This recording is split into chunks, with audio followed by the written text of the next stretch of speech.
얼마나 마음이 뜨거운지 저랑 신방 하자마자 목사님 저 찬양단 해도 되나요? 찬양 몇 개나 있나요? 저 어디서 섬기면 좋을까요? 하면서 이렇게 신앙생활도 열심히 하고 싶고 또 교회에서 사역도 같이 하고 싶고 빨리 어울리고 싶고 하는 그런 뜨거운 마음이 있더라고요. 감사하고 또 우리 교회 학교 부서마다 사역자들과 교사들이 열심히 하잖아요. 영화부 가서 보는데 너무너무 막 열심히 이렇게 아이들 사랑해주고 열심히 하시는데 참 준비 많이 하셔서 하는구나라는 게 확 느껴지더래요. 그래서 이 교회다라고 하고 이렇게 마음을 정하고 등록을 하셨답니다. 우리 교회 학교 위에서도 열심히 여러분들 기도해 주시고 또 우리 아이들 잘 양육할 뿐만이 아니라 이 자리가 전도의 터전이 되는구나라는 것도 여러분들 기억하시면서 우리 다음 세대들을 위해서 함께 기도하고 격려하는 우리 모두가 되기를 간절히 바랍니다. 날씨가 춥죠? 여러분 추울 때일수록 더 마음은 뜨겁게 하셔야 돼요. 하나님을 향한 열정은 식지 않기를 바랍니다. 우리가 신앙생활의 기초를 다지는 그러한 시간으로 매주를 보내고 있는데 오늘은 네 번째 시간으로 특별히 이웃 사랑에 대한 말씀을 전하려고 합니다. 우리가 전주에는 소그룹 모임 이야기를 했죠. 모임에 적극적으로 참여합시다. 이 소그룹은 우리의 어떤 요새와 산성 같은 역할도 합니다. 우리를 견고히 세워주고 우리를 격려하고 지지하고 우리를 믿음 안에서 성장하게 해주는 그런 귀한 모임이라는 말씀을 드렸는데 이웃 사랑도 우리가 신앙생활의 가장 중요한 핵심 가운데 하나입니다. 이웃 사랑을 조금 더 설명을 하면 이런 거예요. 이웃의 생명을 살려주고 그 영혼을 구원해주고 또 그 삶을 억압 가운데서 약함 가운데서 일으켜 세워줘서 풍성하게 만드는 그런 것을 우리가 이웃 사랑이라고 말할 수 있습니다. 우리가 기독교는 다른 종교와 달리 기독교의 어떤 핵심을 한 단어로 표현해 보라 하면은 사랑이라고 그렇게 표현하지 않습니까? 사랑의 대상이 있어야지 사랑을 할 수 있는 거죠. 사랑의 대상 처음은 하나님이죠. 하나님 우리를 먼저 사랑하셨으니 우리도 하나님을 사랑합니다 하면서 이 수직적인 사랑을 우리가 고백을 합니다. 그래서 우리가 예배하고 찬양하고 오늘 이 시간 함께 모여 있는 것 아니겠습니까? 그런데 수직적인 사랑만 하면 안 되죠. 십자가가 옆으로도 뻗쳐 있는 것처럼 수평적인 사랑도 해야 돼요. 그래서 이웃 사랑해야 합니다. 하나님이 나에게 베풀어 주셨던 그 사랑으로 그 사랑이 내 마음의 동력이 되어서 또 하나님의 사랑이 필요한 아직도 알지 못하는 그들에게 사랑을 이제 펼쳐서 나눠주는 거죠. 사랑을 흘려보내는 거죠. 이것이 바로 이웃 사랑이라는 거예요. 우리가 지금 대림절을 보내고 있습니다. 예수님의 임재, 예수님의 재림을 우리가 묵상하며 기다리는 절기를 보내고 있는데요. 마라나타라는 말을 여러분 아시나요? 주 예수여 오시옵소서라는 그런 뜻이에요. 예수님 빨리 오십시오라는 그런 의미입니다. 여러분 마라나타 이 고백이 여러분들에게도 흔쾌히 나오는 고백입니까? 주님 빨리 오시옵소서. 주님 빨리 이곳에 임하시옵소서. 이것은 말이죠. 이제 이 세상 빨리 끝내달라는 얘기이기도 해요. 내 인생을 이제는 이 세상에서 인생을 마감시켜 주세요 라는 그러한 고백이기도 해요. 그래서 제가 새벽 기도회 때 질문을 했어요. 오늘 밤이라도 예수님이 오셨으면 좋겠습니까? 하고 우리 새벽 기도 나온 성도님들에게 질문을 했어요. 그랬더니 장로님 한 분이 아멘 그러시더라고요. 근데 대부분은 대답을 못 하셔요. 가만히 이렇게 계시고 그래서 제가 그런 생각을 했어요. 주님 아직 오시면 안 될 것 같습니다. 우리 성도님들이 아직 이 세상에서 할 일이 있는 것 같습니다. 지금 오시면은 우리 성도님들은 예수님 잘 믿으니까 바로 천국 가겠지만 내 가족 가운데 지금 예수님 오시면 아직도 구원 받아야 될 그래서 내가 해야 될 그런 일들이 있어서 흔쾌히 그렇게 이야기를 하지 못하는 것 같습니다 라는 그런 마음을 이제 고백을 한 적이 있습니다. 우리는 예수님 믿어요, 그죠? 그래서 믿으니까 오늘 밤에라도 예수님 오시면 다 천국 갈 줄 믿습니다. 그런데 우리가 이 세상에 아직도 살아야 될 이유가 있어요. 그게 뭐예요? 아직도 사랑하는 이들이 천국 가지 못할 것 같아요. 그래서 이들에게 어떻게 해서든지 하나님의 사랑을 전하고 예수님 복음을 전해서 이들도 천국 갈 수 있는 사람들로 만들어주고, 그리고 우리 같이 가자 하는 그러한 마음이 있죠. 이것이 사실은 예수님의 일이기도 하고 하나님의 일이기도 하지만, 예수님과 하나님은 우리를 통해서 그 일을 하시기 원하시기 때문에 우리가 이 땅 가운데서 이웃 사랑하는 마음으로 살아야 한다라는 말입니다. 여러분, 교회라는 말이 건물을 얘기하는 것 아니에요, 그죠? 어떤 분은 이제 큰빛교회 또 무슨 교회 하면은 그 교회 건물을 생각을 하는데요. 사실 교회라는 말은 예수님을 나의 구주시요 나의 인생의 주인이십니다라고 고백하는 그 사람들이 모여 있는 그 모임이 교회라는 뜻이에요. 예배 드리는 그 건물은 우리가 예배당이라고 해요, 그죠? 예배당이라고 얘기를 하는데, 우리가 교회를 건물로만 생각하면 안 되죠. 그래서 우리들이 모여서 있는 이 모임이 교회이기 때문에 이 교회를 몸이라고, 그리스도의 몸이라고 이렇게 표현을 하는 거예요. 그리고 많은 지체들이 있다고 이야기를 합니다. 그런데 이 교회, 몸된 교회에서 머리는 누구라고 얘기를 하죠? 목사님입니까? 아니죠. 예수님이죠. 예수님이에요. 왜 예수님이라고 했을까요? 이 머리라는 부분은 어떤 역할을 하죠? 생각을 하고 또 지시를 하고 명령을 내립니다. 그래서 이 머리라는 부분은 굉장히 중요한 부분이에요. 그렇다고 이 머리가 막 나서가지고 설거지를 하고 뭐 바닥을 쓸고 이런 건 아니에요, 그죠? 그런데 뜻을 정해서 우리에게 무엇을 해야 할지, 어느 방향으로 가야 할지 정해주고 지시를 해요. 그러면 그 지시에 따라서 온 몸이 같이 연합해서 그 일들을 이루어 나가는 거죠. 우리에게 교회다라고 하시면서, 그리스도의 몸이라고 하시면서 우리에게 예수님의 그 생각과 뜻대로 움직여서 이 세상에서 예수님이 원하시는 그 일을 하라고 우리를 이 세상에 보내시고 살게 하신다라는 말씀입니다. 그래서 내가 지금 예수님을 믿는다면, 그리고 내 인생의 주인이 예수님입니다 라고 진정으로 고백을 한다면 나의 삶은 이전의 삶과 완전히 달라야 돼요. 왜냐하면 인생의 주인이 예수님이시니까 예수님이 주시는 마음과 예수님이 주시는 생각으로 내 인생을 꾸려나가야 되는 거죠.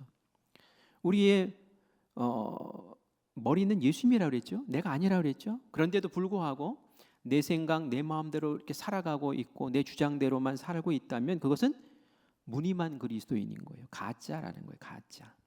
삶이 달라지고 진짜 그리스도인이 되어서 그리스도인의 삶을 살아야 되는 거예요. 그런데 이것은 예수님만 우리에게 바라시는 것이 아니라 세상 사람들도 우리를 보면서 그랬으면 좋겠어라고 기대한다라는 겁니다. 입만으로 하는 것이 아니라 그 삶과 말로 또 행동으로 예수님 닮은 교인이 되었으면 좋겠어라는 기대가 세상 사람들에게도 있어요. 목회 데이터 연구소라는 그러한 설문조사 기관이 있는데요. 거기서 일반 국민들에게 이런 조사를 했는데, 당신들은 기독교인들을 어떻게 인식하고 있습니까? 해가지고 표시를 하게 했어요. 그때 가장 많이 나온 1위가 뭐냐면은 그리스도인들은 인격이 성숙합니다. 성숙한 인격자. 두 번째는 높은 도덕성을 가져야 합니다. 세 번째는 사회에 대해서 봉사하고 또 많이 기부하는 사람들이 기독교인입니다. 이렇게 우리에 대한 기대감이 있는 거예요. 도덕적으로도 인격적으로도, 그리고 또 사회를 섬기고 사랑하는 데에도 내가 생각하는 기독교인은 이런 모습이어야 된다라고 저는 소망합니다. 기대합니다 라고 우리를 보고 있다라는 얘기입니다. 여기에서 기도를 잘해야 됩니다, 예배를 잘 드려야 됩니다, 이런 건 없어요, 그죠? 그 사람들은 뭐 우리가 막 뜨겁게 기도하고 막 이런 모습을 보면 어쩌면 또 이상하게 생각할 수도 있어요. 하지만 뭡니까? 그들이 우리에게 기대하는 것은 우리가 더 나은 인간이고 그리고 우리가 더 사랑하는 인간이기를 바란다는 거예요. 교회에 대한 기대가 있습니까? 무슨 기대가 있습니까? 라는 질문에는 이런 대답을 했어요. 교회가 사회 안에서 공공성의 역할을 감당하면 참 좋겠습니다. 라는 얘기를 해요. 이 공공성의 역할을 감당한다는 게 도대체 뭘까요? 그것은 교회가 자기들끼리 모여서 단순히 신앙의 공동체로 머물러 있는 것이 아니라 그 울타리를 넘어서 사회 전체의 공익을 위해서 공동선을 위해서 문제를 해결해주고 같이 아파해주고 사랑으로 보듬어주고 하는 그러한 역할들을 했으면 좋겠습니다. 기독교인이 기독교인만 사랑하는 것이 아니라 비기독교인, 소외되고 약한 자들에게 사랑을 이렇게 흘려보내고 그들을 보듬어 안아주면은 얼마나 좋을까요? 이게 교회를 향한 그들의 기대라는 거예요. 그들의 기대는 우리가 신앙생활 열심히 하는 것에 대한 기대는 하나도 없어요. 뭐예요? 우리가 그들에게 사랑을 나누는 사람들이 되기를 원한다는 거예요.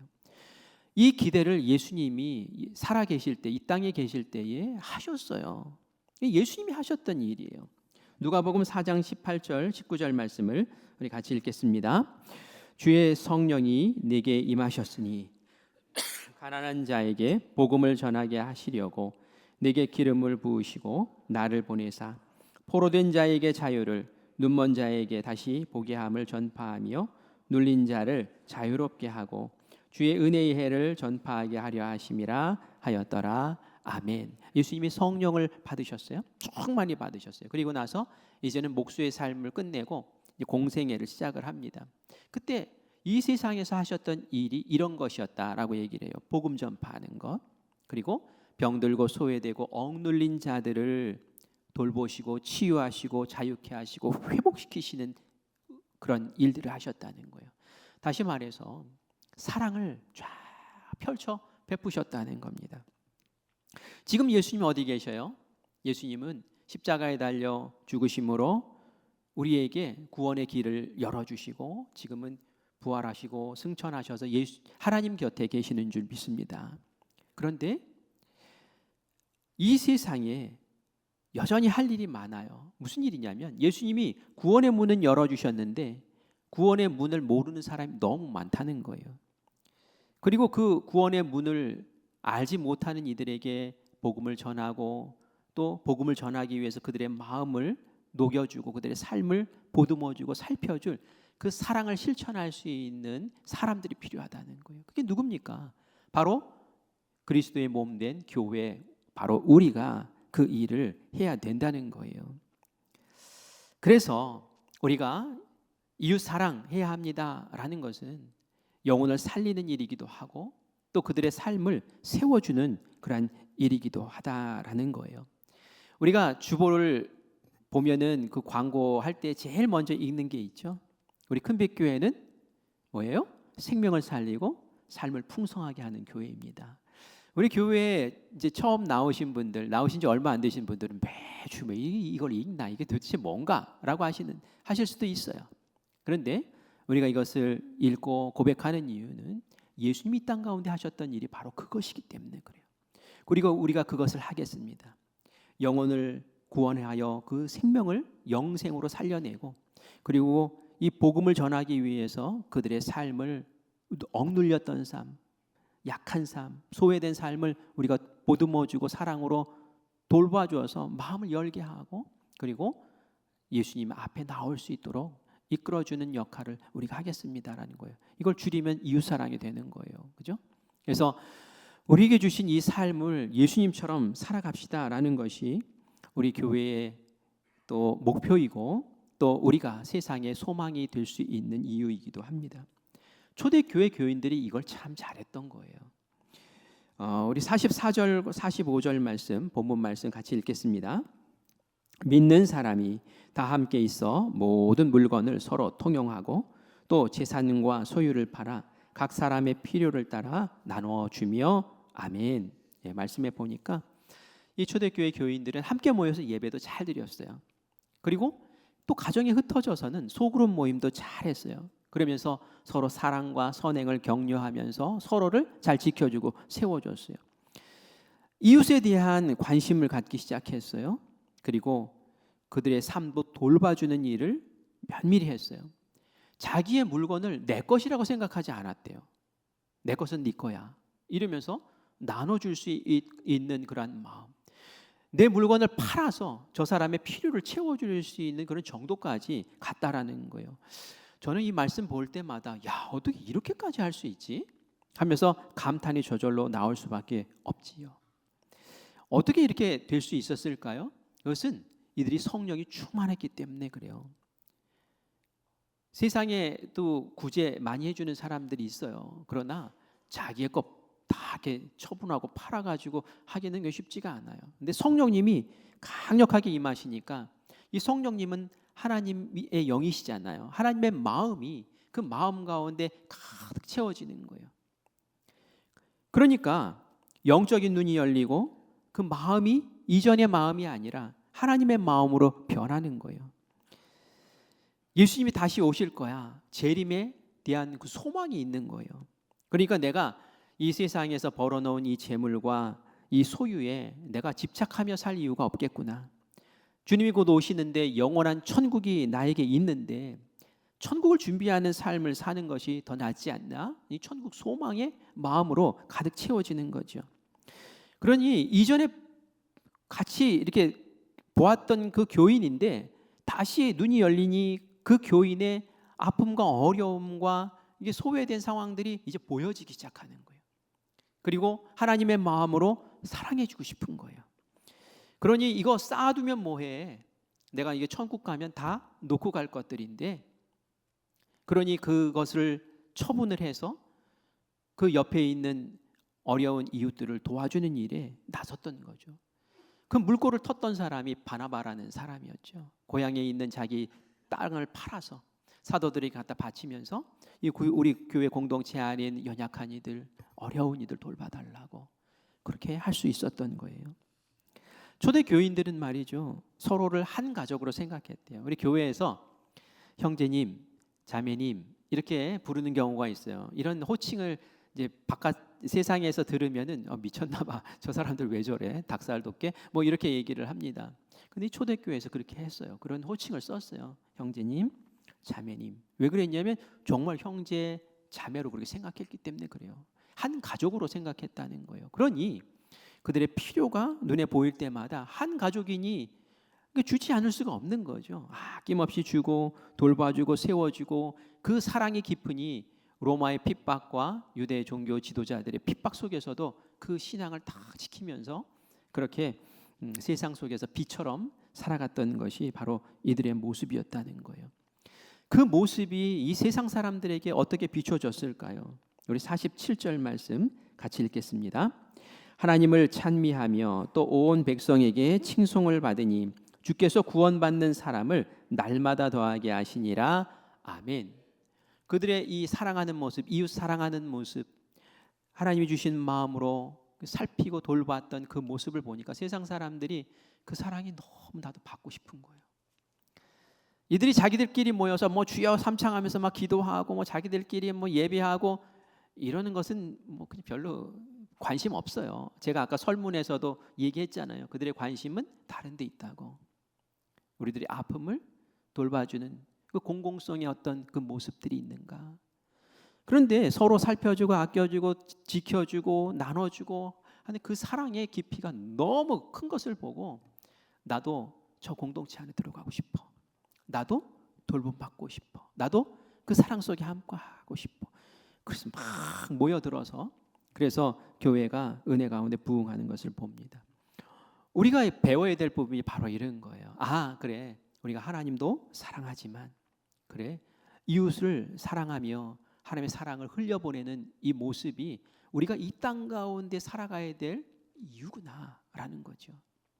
우리가 하나님과의 사랑만 딱 있으면, 그것만 잘하면 된다 그러면 이 세상에 뭐 이렇게 살 필요 있어요? 그냥 바로 천국 가면 되죠. 천국이 그렇게 좋다는데. 그런데 이 세상에 우리가 살아남아야 할 이유는 그 사랑을 흘려보내고 아직도 예수님 알지 못하는 이들이 예수님의 사랑 안에서 우리 같이 천국 갈 수 있는 그런 기회를 내가 이 세상에 살아 있는 동안 해야 되기 때문에 내가 이 세상에 살아간다라는 얘기예요. 우리가 이웃사랑을 제대로 하려면 말이죠, 사랑의 대상인 이웃이 누구인가를 잘 구별할 줄 알아야 돼요. 누가 이웃인가요? 누가 나의 이웃일까요? 옛날에는 지리적으로 가까우면은 이웃이다라고 그랬어요. 이웃 사촌 그런 표현을 썼어요.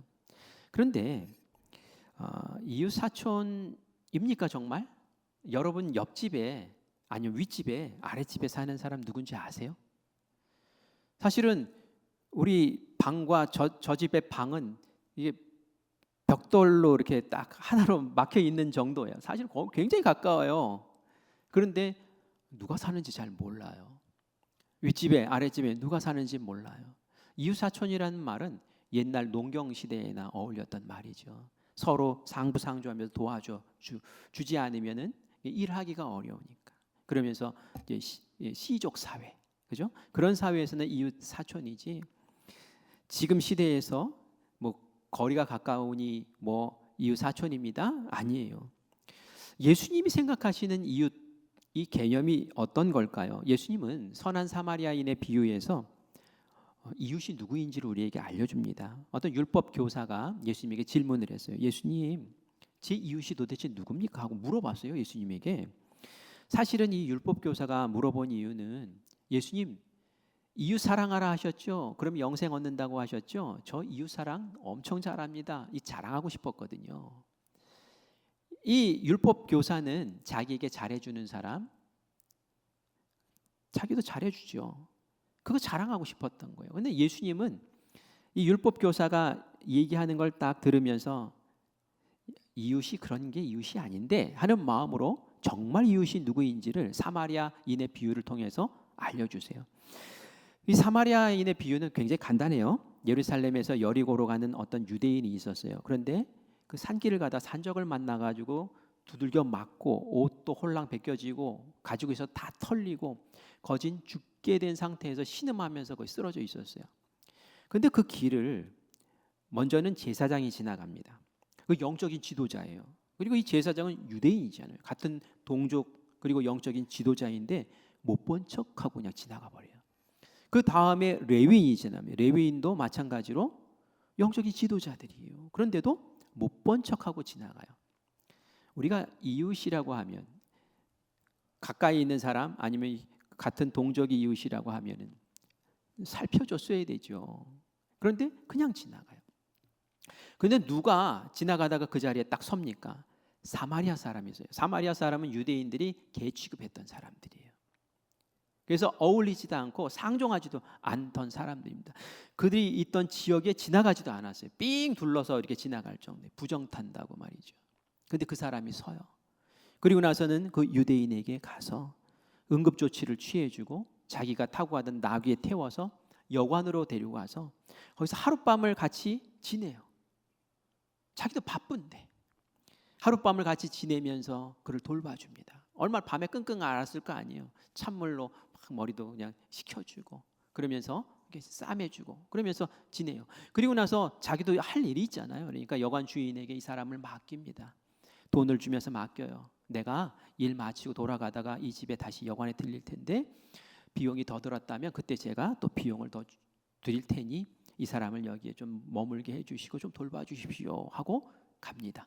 그 이야기를 딱 예수님이 해주셨어요. 그리고 나서 그 율법 교사에게 물어보죠. 누가 이 강도 만난 사람의 이웃이냐? 라고 물어요. 그러자 이 율법 교사가 얘기하죠. 자비를 베푼 사람입니다. 너도 가서 이렇게 해라 라고 그렇게 말씀합니다. 이웃이 누구입니까? 같은 동족이니까 이웃입니까? 같이 가까이 있으면 이웃입니까? 그게 아니에요. 여기서 말씀하고 있는 예수님이 말씀하시는 이웃은 나의 도움이 필요한 사람이 이웃이라는 거예요. 이 세상에 나의 도움이 필요한 사람들이 얼마나 많습니까? 그 사람들이 다 우리의 이웃이라는 거예요. 그리고 나에게 도움을 주는 사람이야말로 또 나의 이웃이 되는 것이죠. 그래서 우리가 이웃의 개념을 다시 바꿔야 되는 거예요. 나에게 잘해주는 사람이 이웃이고, 그래서 나도 그 사람에게 잘해주고. 이건 누구나 다 할 수 있는 거예요. 나한테 잘해주는 사람 내가 잘해주는데 그거 못하는 사람이 어디 있겠어요? 나의 가족, 나의 친족, 그게 아니라 나의 도움이 필요한 사람이 누굴까? 예수님의 눈이 가 있는 사람, 예수님의 사랑이 흘러가야 될 사람이 누굴까? 그게 바로 이웃이라는 거예요. 예수님이 그 이야기를 하면서 이웃 사랑하라고, 너도 그렇게 하라고 그렇게 우리에게 말씀을 하셨다는 거예요. 그런데 우리가 그렇게 이웃 사랑하는 것이 쉽습니까? 쉽지가 않아요. 왜냐하면은 이웃을 사랑하려면 이렇게 선한 사마리아인처럼 자기의 것을 내어놓는 헌신이 필요하기 때문에 그래요. 이 세상 살아갈 때 나에게 있는 이거 가지고 사는 것도 빠듯한데 이걸 내려놓으라고, 이걸 나눠주라고 힘들단 말이에요. 그래서 이기적인 마음이나 인색한 마음으로는 이웃사랑하기가 힘들어요. 우리는 이웃사랑해야 되는데 이웃사랑을 말로 하지 말라라고 야고보서는 말하고 있습니다. 우리 같이 야고보서 2장 14절에서 17절 말씀 같이 읽겠습니다. 내 형제들아, 만일 사람이 믿음이 있노라 하고 행함이 없으면 무슨 유익이 있으리요? 그 믿음이 능히 자기를 구원하겠느냐? 만일 형제나 자매가 헐벗고 일용할 양식이 없는데 너희 중에 누구든지 그에게 평안히 가라, 덥게 하라, 배부르게 하라 하면 그 몸에 쓸 것을 주지 아니하면 무슨 유익이 있으리요? 이와 같이 행함이 없는 믿음은 그 자체가 죽은 것이라. 어떤 사람이 배고파요. 어떤 사람이 어려워요. 그런데 찾아가서 말로 하는 거예요. 평안하세요. 평안하세요. 평안 좀 하셔요. 쌀이 없어요. 그러면 라면 끓여 드세요. 라면도 없는데 말로만 하는 게 무슨 믿음이냐는 거예요. 여기서 행함이라는 것은 헌신의 행함을 얘기하는 거예요. 헌신의 행함. 그게 무슨 믿음이냐는 거예요. 그건 죽은 믿음이야. 죽은 거나 마찬가지야. 그렇게 이야기를 하고 있어요. 정말 우리가 이 세상에서 하나님 사랑, 이웃 사랑 하기 원한다면은 우리 행함 가운데, 이웃 사랑의 행함 가운데는 우리 헌신이라는 것이 꼭 들어가게 돼 있다라는 거예요. 근데 이것이 참 어려워요. 내 마음으로 하려면은 어려운 거예요. 그래서 성령님이 임하셨을 때에, 강력하게 임하셨을 때 초대교회 교인들도 그 일을 할 수 있었던 거예요. 성령님이 강력하게 임하니까 그냥 자원해서 그 일을 한 거예요. 누가 하라고 해서 한 게 아니에요. 하나님이 주신 마음 때문에, 하나님의 마음을 아니까 그렇게 된 거예요. 여러분, 컴패션이라는 구호 단체를 아십니까? 저 잘 몰랐다가 예전에 차인표 씨가 이렇게 TV에 나와서 이렇게 얘기하면서 컴패션이 이런 단체구나, 이런 데도 있네. 저는 월드비전을 대학생 때부터 알아서 이제 계속 지금까지 후원을 이제 하고 있는데, 컴패션이란 단체가 이거 괜찮다, 이거 멋있다, 이런 생각이 들었어요. 근데 그 컴패션의 서정인 목사님이라는 분이 대표로 계시는데 그분의 20년 전의 이야기를 제가 들을 수가 있었습니다. 근데 마음이 참 따뜻해졌어요. 2005년도에 이분의 이야기를 좀 얘기를 할 텐데요. 백혈병 아이에게 이분이 골수 이식을 좀 해줘야겠다라고 생각을 하고 도전을 했습니다. 자원을 했어요. 근데 이 과정이, 골수 이식 과정이 그 당시에 쉽지가 않았어요. 병원에 입원해서 이 골수가 모일 수 있게 이렇게 또 조치를 취하고, 그리고 골반에 구멍을 뚫어서 거기다 주사바늘을 집어넣어서 골수를 이제 뽑아내는 거예요. 그리고 그것을 백혈병이나 혈액암이 있는 사람들에게 주사를 해서, 그래서 이제 이 사람들이 새로 받은 그 조혈 세포를 가지고 다시 그 피를 깨끗하게 이제 해서 건강하게 되는 것이죠. 오랜 시간 입원을 하고 그리고 전신 마취를 해서 이제 그런 과정을 거쳐서 채취해서 이제 기증을 했어요. 근데 요즘은 그렇게 안 한대요. 요즘은 헌혈하듯이 이렇게 해서 필요한 그 조혈모 세포만 쫙 뽑아서 다시 필요 없는 것들은 다시 이렇게 넣어준대요. 그래서 방법이 굉장히 간편해졌다고 이야기는 하더라고요. 그 당시는 그렇게 했던 거예요. 근데 병원에서 실수를 해서 이 척추에도 구멍을 뚫었던가 봐요. 이 척추에 뚫었던 구멍을 제대로 메꾸지 못해서 거기서 피가 계속 출혈이 발생을 했던 거예요.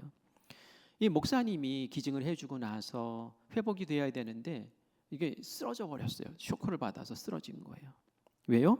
의료 사고가 난 거죠. 제대로 처치를 안 해서. 그래서 겨우겨우 이렇게 해가지고 다시 몸이 이제 회복됐고 골수 이식 받은 아이는 잘 회복돼서 참 감사했다고 합니다. 그래서 참 감사하다라고 이제 맞춰진 줄 알았는데 5개월 후에 병원에서 다시 연락이 왔어요. 이 아이가 잘 회복된 줄 알았는데 다시 백혈병이 재발이 됐다는 거예요. 근데 왜 목사님한테 전화를 했을까요? 또 해주세요라는 거예요. 또 해주실 수 없을까요?라는 거예요. 왜냐하면 다른 사람의 골수를 받을 수가 없어요. 왜냐하면 이 서정인 목사님의 골수 이식을 먼저 받았기 때문에 다른 사람 건 받을 수가 없어요. 꼭 이분이 다시 해주셔야 되는 거예요. 근데 참 다시 기증을 해준다고 해도 이 아이가 회복될 확률은 굉장히 처음보다 낮아졌어요. 그리고 이 병원 입장에서는 이전에 의료 사고가 났잖아요. 그러니까 차마 이렇게 강력하게 권고를 할 수가 없었어요. 그래서 저번 사고도 있고 하니 거부하셔도 우리 충분히 이해합니다. 그런데 한번 생각해 보세요라고 이렇게 전화를 했던 거죠. 이 목사님 마음에 흔쾌히 이제 내키지가 않았던 것 같아요. 그래서 주변 사람들에게 얘기를 합니다. 아내에게 얘기를 하고 또 의사로 있는 친척에게도 얘기를 하고 그랬더니 하지 마시라고. 그 아이가 살 확률이 1%도 되지 않는데 굳이 그렇게 또 위험하게 또 할 필요 있겠냐고. 또 옆에서 그렇게들 얘기를 하니까 병원에 전화를 해서 거절 의사를 밝혔대요. 못하겠습니다 하고 그렇게 거절을 했다는 거죠. 그랬더니 병원에서도 알겠습니다, 충분히 이해를 합니다 라고 그렇게 대답을 해줬어요. 그런데 목사님의 마음이 불편한 거예요. 마음이 안 좋은 거예요. 왜냐하면 이분이 컴패션이라는 구제 사역, 다른 사람을 이렇게 도와주는 사역을 앞에서 이끌고 있는 분인데 도와주지 않는다고 생각을 하니까 이 마음이 계속 찜찜한 거죠. 그래서 어떻게 했을까요? 자기가 결정한 이것이 잘했다라고 확인받고 싶은 거예요. 그래서 사람 만나면 그 얘기하고 그러면 그 사람들이 그 정도 했으면 됐어요, 안 해도 돼요, 이런 얘기 들으면 또 위안을 받고 그래 안 해도 되지 이러면서 마음의 위안을 받으려고 그렇게 지냈다고 그러더라고요. 그러다가 에쿠아도르라는 나라에 비전 트립을 갔어요.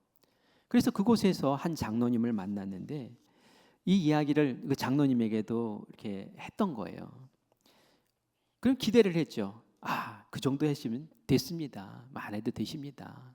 그러면서 얘기가 나올 줄 알았는데 그 장로님의 입에서 목사님 하시지요 이렇게 얘기가 나오더래요. 가슴이 철렁했대요. 그러면서 이 장로님이 그런 얘기를 하시더래요. 제 큰아이가 백혈병으로 세상을 떠났습니다. 지금 그 아이의 부모의 심정은 말할 수 없이 힘들 겁니다. 목사님이 골수 이식을 해주시면 살고 죽고를 떠나서 그 아이의 부모에게는 하나님의 사랑을 전하는 기회가 되지 않을까요? 라고 그렇게 이야기를 하더라는 거예요.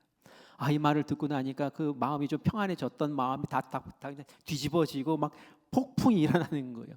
그래서 조용히 호텔방에 앉아서 하나님께 기도를 했대요. 하나님, 어떻게 하면 좋습니까?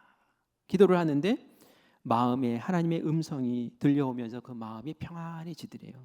어떤 음성이 들려왔을까요? 제가 읽어드릴게요. 정인아, 나는 너를 이해한다. 그리고 너를 잘 안단다. 그런데 만약 그 아이가 내 친딸이었다면 너는 그 아이를 포기할 수 있겠니? 설사 1%의 가능성밖에 없다고 해도 말이야. 이런 음성을 마음에 들려주시더래요. 망치로 머리를 한 대 얻어맞은 것 같았대요.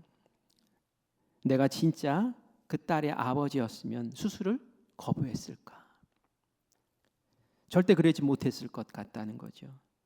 설령 살 수 없다 할지라도 나는 또 시도하고 또 시도하고 또 시도했을 텐데. 하나님께서는 못을 박듯이 다시 한번 제 마음에 말씀하셨습니다. 그 아이는 내 것이다 라는 그런 마음을 주시더래요.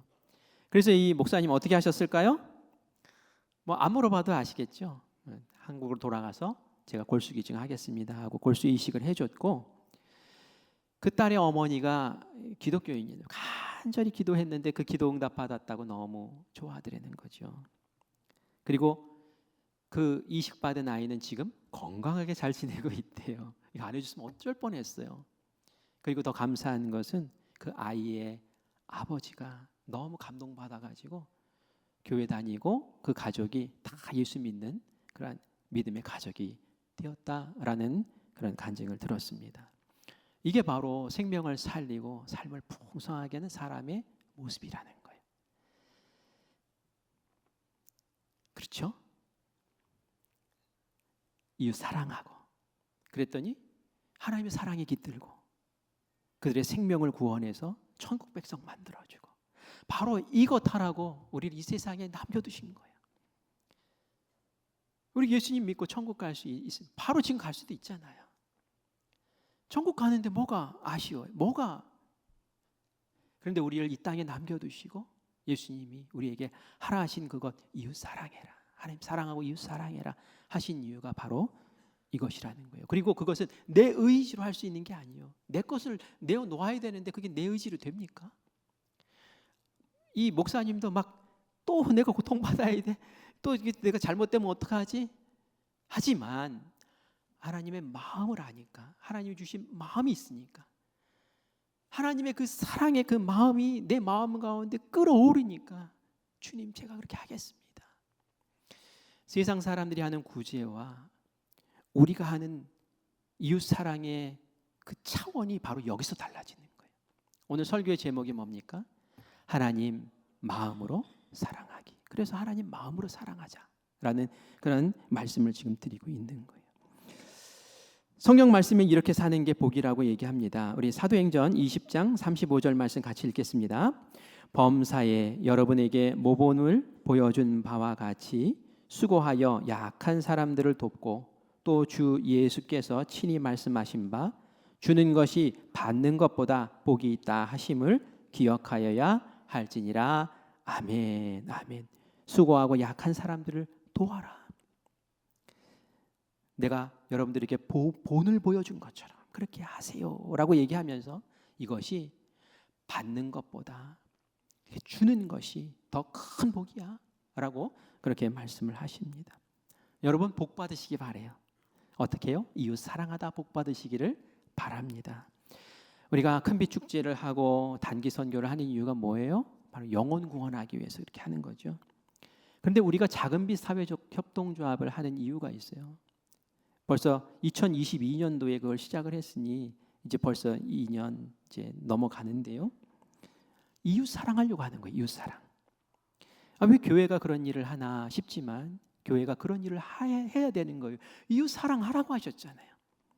우리 지역사회에 이웃 사랑을 펼치는 거예요. 그러면 그들이 그 사랑을 먹고 그 사랑에 담긴 하나님의 마음을 알고 그리고 그들의 영혼도 이 교회를 향해서 감사한 마음으로 오게 되는 거예요. 영혼도 같이 추수하게 되는 것이죠. 우리 작은빛 사회적 협동조합에 여러 단체들이 있는데 소속 기관들이 있는데 작은빛 카페가 있어요.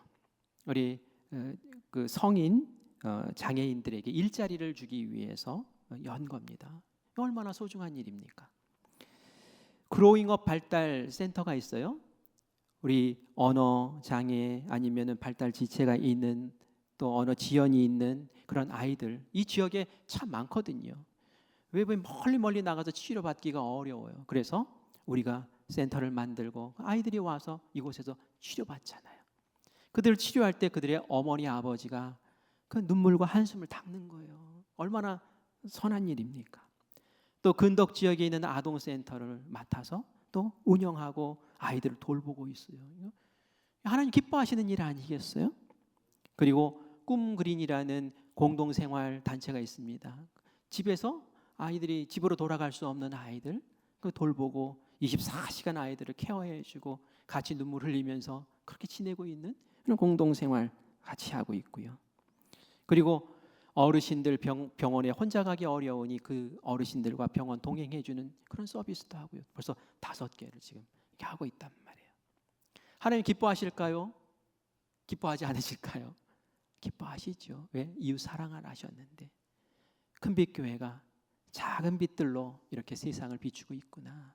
기뻐하실 줄 믿습니다. 여러분, 이것을 위해서 기도해 주셔야 돼요. 그리고 여러분들도 이 작은빛 사회적 협동조합, 우리가 교회 차원에서 이렇게 하고 있는 이 일들을 위해서 여러분들도 작은 그 사랑의 마음으로 같이 격려해주고, 같이 후원해주고, 같이 기도해주고, 그게 바로 이 대림절을 보내는 사람들의 마음이라는 거예요. 이제 예수님 오시옵소서가 아니라 예수님 오시기 전에 내가 이 세상에 사랑을 나누는 사람이 되겠습니다라는 거예요. 이번에도 우리는 이제 성탄절을 맞으며 성탄절 헌금을 하게 되겠죠. 이번 성탄절 헌금은 좀 사랑을 위해서 좀 흘려보내려고 합니다. 저에게 홀사모님들이 편지를 보내셨어요. 홀사모회 목사님들 먼저 세상 떠나시고 젊은 그 사모님들부터 그 노년의 그 사모님들까지 함께 이게 세상 속에서 열심히 살아가지고 계시는데 그 자녀들 학자금이나 그들에게 그 임대주택 마련해 주는 거나 이런 것들로 인해서 재원이 필요한데 좀 도와주세요 하는 그런 편지가 왔어요. 그래서 이분들도 이번 겨울에 좀 도와드렸으면 좋겠다. 그리고 작은빛 사회적 협동조합 산하에 있는 우리 아이들 있잖아요. 아이들에게도 좋은 선물도 하나씩 꾸려줬으면 좋겠다. 이런 마음도 있고요. 또 우리 지방의 교역자 가운데 아내가 암으로 인해서 지금 투병하고 있어요. 열심히 하고 있는데 수술을 해야 되고 또 재건을 또 해야 된대요. 그런데 의료보험이 재건에는 안 들어간 의료보험이 안 된대요. 그래서 여기도 좀 도왔으면 좋겠다 하는, 우리가 살피고 도와야 될 분들이 참 주변에 많아요. 그래서 우리가 이번 겨울에 함께 사랑으로 섬겨주고 사랑으로 돌봐주고 하는 그러한 은혜를 나누는, 정말 이웃 사랑하는, 그래서 진짜 그리스도인다운 예수님의 사람다운 그런 모습으로 우리 신앙의 삶을 든든히 세워나가기를 간절히 바랍니다. 우리 성도님들 이웃 사랑으로 복 받으시기를 바랍니다. 아멘.